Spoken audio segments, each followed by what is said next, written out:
La historia empieza así. Una mujer de 19 años está más cerca de la infancia que de la adultez, pero se empecina en pensar lo contrario. Su vida, más o menos insignificante, cobra sentido al conocer el sexo consensuado. Qué maravilloso descubrimiento. Entre sus piernas aprende a dar cobijo. Recuerdo ese día. Estaba paseando a mi perro. Nos parecíamos mucho. Sufríamos por todo y preferíamos morder antes que mover la cola. Él fue el primero en enterarse. Luego le conté a los humanos. Estaba embarazada.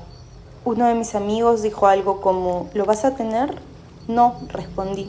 Conseguí las pastillas a un precio exorbitante y fui a casa de mi mejor amiga del colegio. Obviamente te iba a apoyar. Obviamente éramos, como te dije, un equipo.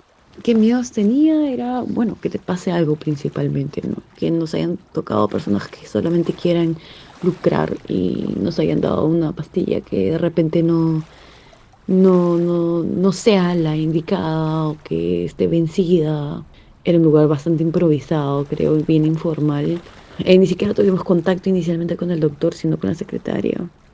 Mm, Bastante fría la situación, la señora, la oficina, bastante caro en ese momento.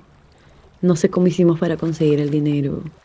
Tantas historias, ¿no? Tantas cosas que han pasado a chicas que han estado en esta situación, han- la han pasado mal, han muerto y ese era mi preocupación, ¿no?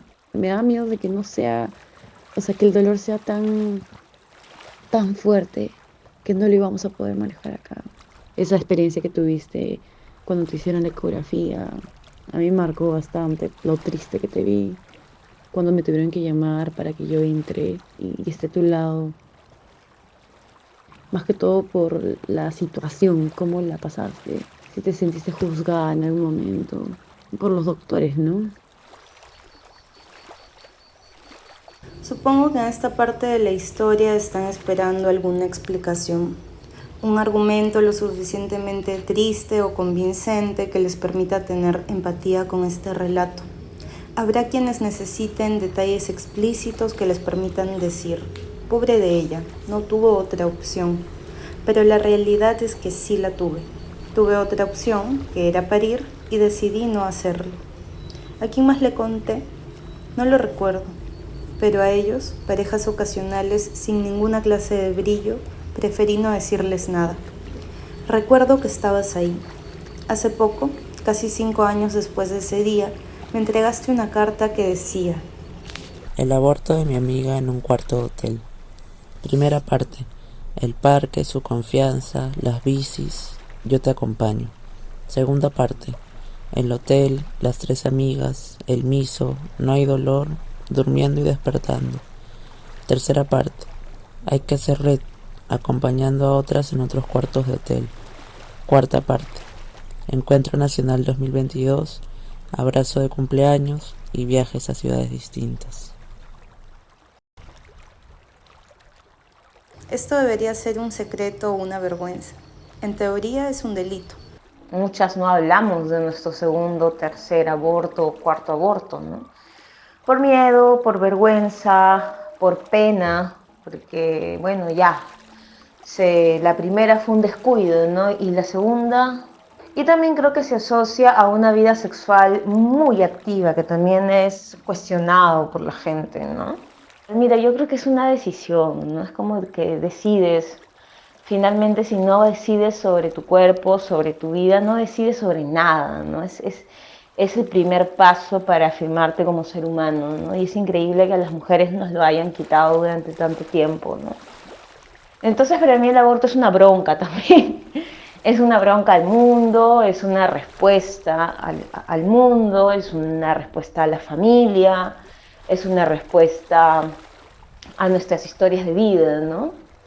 Y a la vez es un objetivo alcanzable, ¿no? Una victoria que se nos va también de cuando en cuando, ¿no?